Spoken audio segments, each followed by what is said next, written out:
Thanks for joining us from the Ohio AgNet, voice you know with the news you trust studio, sponsored by Grain Equipment Company, where innovation meets execution, and also in part by Xyway brand fungicide, where you get an unfair advantage. Always read and follow label directions. Good morning, everyone. I'm Dale Menyo. As we look to some of the latest, a second case of New World screwworm has been found in a cow in Mexico in the state of Tabasco. Yep, I said it right.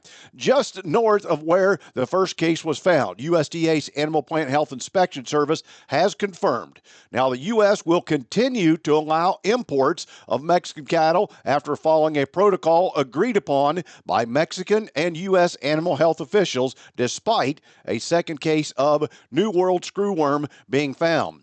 Despite the finding, no additional action will be taken, a spokesperson from APHIS said.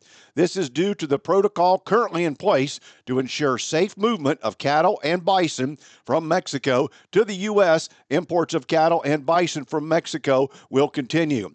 The comprehensive pre-clearance inspection and treatment protocol is now in place and will ensure safe movement of cattle and bison into the U.S. and mitigate the threat of New World screwworm, said Lindsay Cole, APHIS Assistant Director of Public Affairs. The protocol includes cattle being kept in group lots and penned accordingly on the Mexican side. There, they will receive an ivermectin injection in case there are any NWS present that can't be seen. After 3 to 5 days, the cattle will be moved to the next pen, dipped in a wormer solution, and inspected and examined for wounds. Once the cattle are inspected by trained and authorized veterinarians on both Mexico and USDA last check pen, the cattle will be allowed to cross the border, according to Kathy Simmons, chief veterinarian for the National Cattlemen's Beef Association. Simmons said they may only be able to move the cattle in smaller groups of up to 500 at one time to be sure the process is efficient and effective, including having health certificates when they are ready to move. On an unrelated story other than its cattle, USDA's cattle on feed report will likely be perceived as bearish, given that placements are expected to be greater than 1 year ago. The USDA did their February 1 data that will come out later on this afternoon at 3 o'clock. It's important to remember that Mexican cattle imports were resumed in February, which undoubtedly contributed to the increase in placements. Nevertheless, today's report will likely come as another bearish thorn to the cattle complex, which has already been struggling from a technical sense. Today's weather brought to you by Seed Consultants. Simply better performance online at seedconsultants.com. Here's the forecast. Chilly in Ohio as we finish out this work week. I'm Chief Meteorologist Ryan Martin. Let's take a look at that Ohio Ag weather update. I don't have any major changes for you. The weekend is going to finish chilly. Canadian high pressure centered right on the top of us today and tomorrow. The winds have subsided a little bit, though, so we don't see near as much lake effect cloud cover trying to get down in here. That's probably an okay thing when you get right down to it. As we move forward through the late weekend, temperatures start to moderate late Sunday afternoon and evening. Monday, Tuesday of next week looking quite nice. Temperatures above normal. Tuesday is going to be the warmest day. We've got a little minor system coming through the Great Lakes and upper Midwest for the second half of next week. Not a lot of moisture with it. Clouds, yes. Moisture, not so much. We'll have to see whether it can tap into anything. But what it does do is shift our winds around, and cold air comes back out of Canada to finish the week. We stay chilly into the weekend of the 1st and 2nd as well. But as we move through that first full week of March, we're mostly dry to start. Temperatures rebounding, and we lead to rain here midweek to the second part of that week. Could see upwards of an inch if that system holds together, but plenty of time for it to change, grow, evolve. We'll just have to watch that, and we'll give you another update on it right away next week to start things off. I'm Chief Meteorologist Ryan Martin. And thanks, Ryan. Joining me is Andrew Armstrong, and I read in some notes that Andrew had just gotten back from an international trip called See for Yourself mission. Andrew, first of all, is this your first experience out of country? Yes, this is my first time. I got my passport specifically to go on this See for Yourself mission. So what intrigued you to go, and where did you go to? Actually, it was, as with everything else in this industry, the contacts that you've made in the past. And Steve Reinhardt, he'd actually called asking if it was something I would be interested in. And the idea is participants go and see where your checkoff dollars go to. The United Soybean Board and the Soy Council have been doing this a couple of years now. And he asked if I was interested in going. There's an application that you apply and you send it off and you get picked, and I was honored to be one of the chosen ones to go. This year we went to Honduras for 2 days and then to Guatemala for the rest of the days. I spent 5 days in Guatemala, I think. Well, as you look back on it now, did you have any expectations going into it, and how did you feel about where your checkoff dollars were going? I didn't have any kind of expectations. It actually took me a little bit to even decide if I wanted to go or not, just being first time out of the country, if I really wanted to go to Honduras and Guatemala first time. But I was also more intrigued as to how our checkoff dollars are being spent, because that is an important part, especially as I'm getting started, to see where some of our expenses go and whether or not it's worthwhile. ROI is very important to me. I thought that was the most important to me, so why not? Now, looking back at it, I don't know why I even second-guessed myself on going. It was one of the most eye-opening trips that I've been on to see what exactly is going on internationally. I would advise anyone and everyone to try to make something like that. Again, this is Andrew Armstrong. Andrew, what county is home for you? Clark County. Thanks, Andrew, for the update on See for Yourself mission. Oil futures rose Thursday morning despite the American Petroleum Institute report on Wednesday showing a build in U.S. crude and gasoline inventories. The front month of the NYMEX WTI futures increased by 35 cents to $72.60 a barrel, while the April ICE Brent futures contract rose by 43 cents, bringing it to $76.47 a barrel. The U.S. dollar index dropped by 0.31, bringing it to 106.76 cents against a basket of foreign currencies. The American Petroleum Institute reported commercial crude and gasoline stocks continued to build through the week ending February 14th as they increased 3.34 million barrels and 2.83 million barrels respectively. However, the bullish sentiment in the oil futures market was driven Thursday morning by expectations of tight supplies as OPEC plans to extend voluntary oil output cuts of 2.2 million barrels per day until April.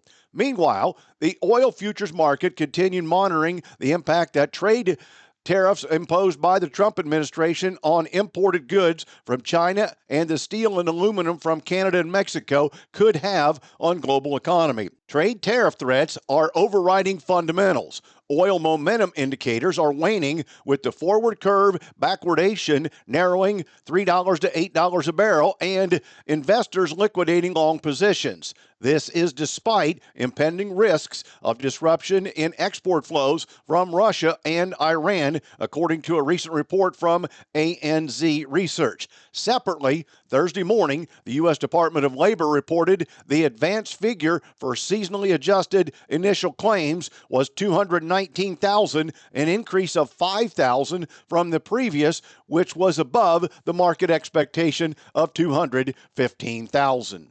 Stay tuned. Back with more after this. Farmers, crop consultants, and ag business leaders. The Conservation Tillage and Technology Conference is March 11th and 12th at Ohio Northern University in Ada. The theme is getting more from less. 4 concurrent sessions each day with 60 presenters. Registration today is $100 and includes exclusive access to videos of all sessions after April 15th. CCA and CLM credits included.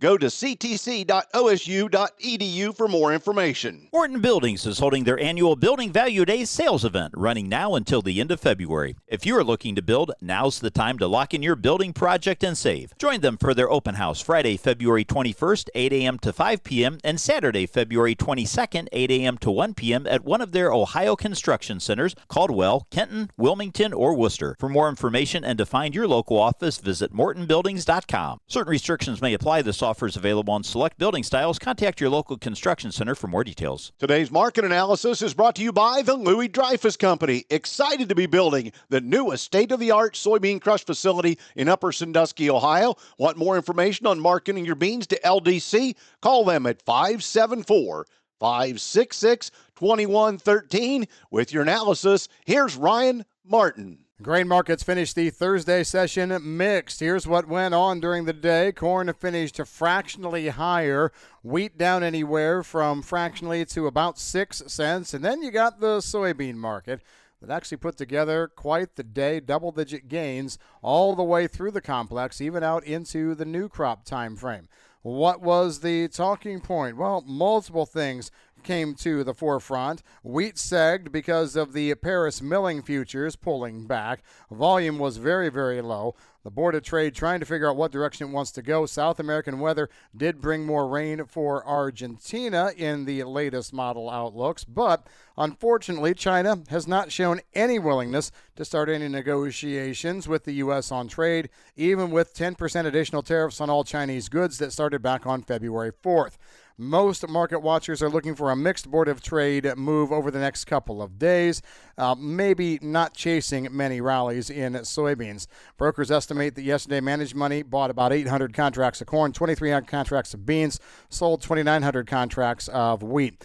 HHS Secretary Kennedy and USDA Secretary Rollins are advocating for SNAP, the U.S.'s Supplemental Nutrition Assistance Program, that's food stamps, to ban sugary drinks, candy, and processed food. USDA and not HHS run SNAP, but it's becoming clear that the $113 billion SNAP program that serves 42 million Americans could witness change, including a decline from the $6.16 daily food spend allotment to $4.80.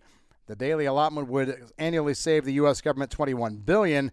Banning sodas and processed food harms the U.S. high-fructose corn syrup industry and snacking industries. The U.S. consumes more than 1 billion bushels of corn in the annual production of high-fructose corn syrup. So, interesting times ahead of us here. The health side says, yes, this is definitely something that we should look at.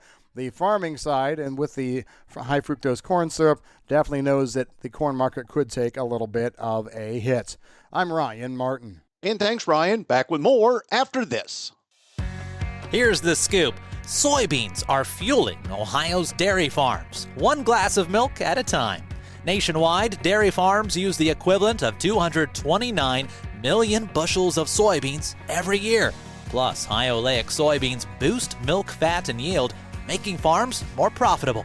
From the fields to your fridge, soybeans power the farms that feed families. Brought to you by Ohio soybean farmers and their checkoff.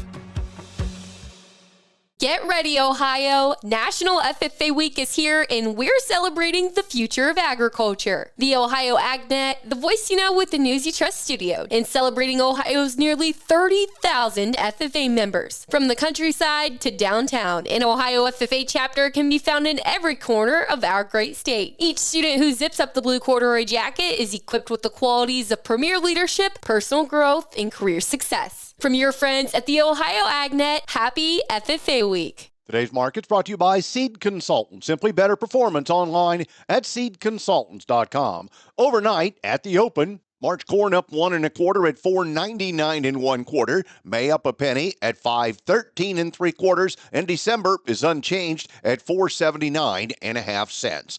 The March soybeans up 1 at $10.46 1/2. May up 1 1/4, $10.64 1/4, and November new crop up 2 1/4 at $10.63 1/2 cents. On the wheat, we have March up a penny at $5.86 1/2. July new crop also up 1 cent at $6.15, and September up 3/4 at $6.29 1/2. In livestock, February cattle down 20 at $197.62. April down 97, trading $193.80. The June's down 95 at $189.97.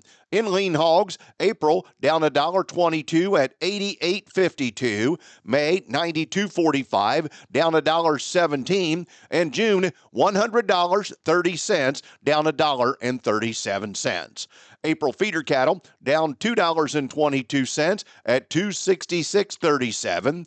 May $265.07, down $1.97, and the August feeder cattle down $1.35 at $268.30. Thanks for joining us. More ag news always available on our website at ohioagnet.com. I'm Dale Minyo. This is the Ohio AgNet.